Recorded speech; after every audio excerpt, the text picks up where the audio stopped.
I stepped out of my car expecting the familiar sound of Christmas chaos: doors slamming, cousins yelling, my mother shouting instructions. Instead, the house looked staged, like a photograph. Lights glowing, tree decorated, yet the air felt hollow. When I entered, only my three nieces sat on the couch, unmoving, as though they'd been told not to breathe until I arrived.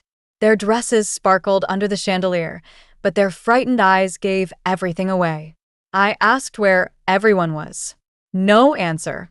The youngest pointed toward the table, where 8 plates were perfectly arranged with name tags.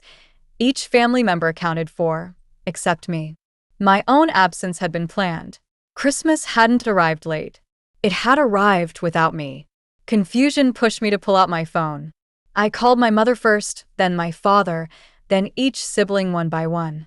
Every call went straight to voicemail, as if someone had coordinated silence.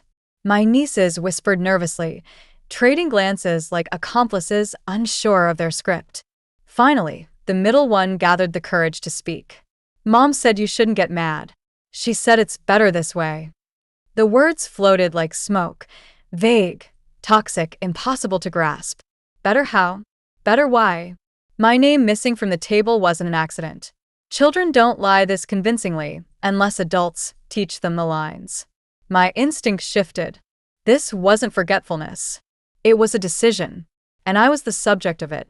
The dining room looked untouched, as though the evening had been paused mid-celebration. My eyes landed on the chair that should have been mine. A folded envelope sat neatly where my plate should have rested. No name, no decoration, just the words, "We need space," written in tidy handwriting I recognized too well. My pulse thudded in my ears. This wasn't a misunderstanding. This was a verdict. I unfolded the letter, expecting explanation, but there was nothing else inside. No signature, no context. My place at the table had been erased with intentional precision. Families fight, argue, disagree, but they don't exile someone on Christmas. I suddenly understood. This wasn't about dinner. It was about exclusion wrapped in tradition. Before I could speak, the oldest niece approached me cautiously. Her voice trembled as she revealed the truth. The family had held a meeting about me days earlier. They discussed my choices, my career, my independence, traits I believed were accomplishments. To them, those same successes meant arrogance, distance, and disloyalty. They feared I was forgetting where I came from, so they devised a plan to humble me, remove me from Christmas, and wait for the discomfort to reshape my priorities. They called it a lesson. They called it love. But love doesn't exile. Love doesn't vote someone out. Their arrogance wasn't in their judgment. It was in believing they had the right to decide who I was becoming.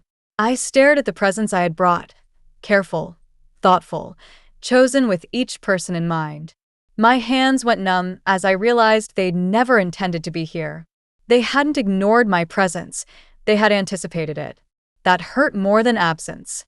Quietly, I placed my gifts beneath the tree, then opened my bag and removed a small box wrapped in plain paper. Inside were documents I'd kept for years, proof of every emergency loan, every bill I saved them from, every quiet sacrifice they pretended never happened. I left the box beside their untouched presents.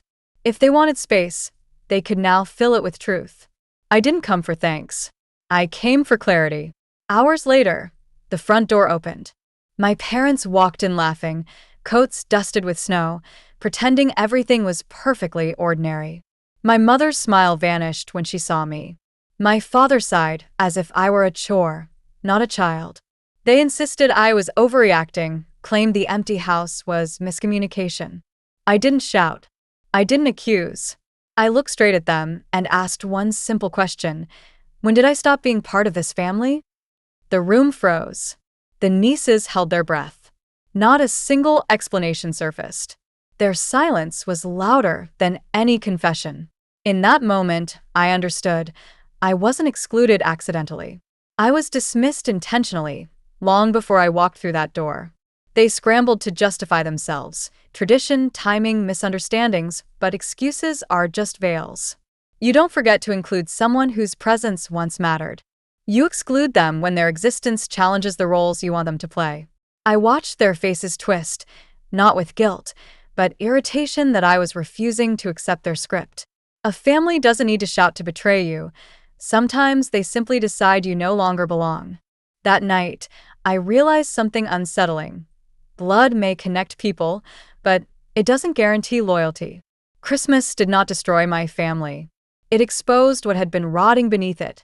I didn't lose them that evening. I had lost them long before I just finally noticed. Before leaving, I placed a final envelope next to the untouched dishes. No tears, no threats, no dramatic exit. Inside was a single sentence I had written after years of confusion. Family isn't who shares your blood. It's who stays when the door opens.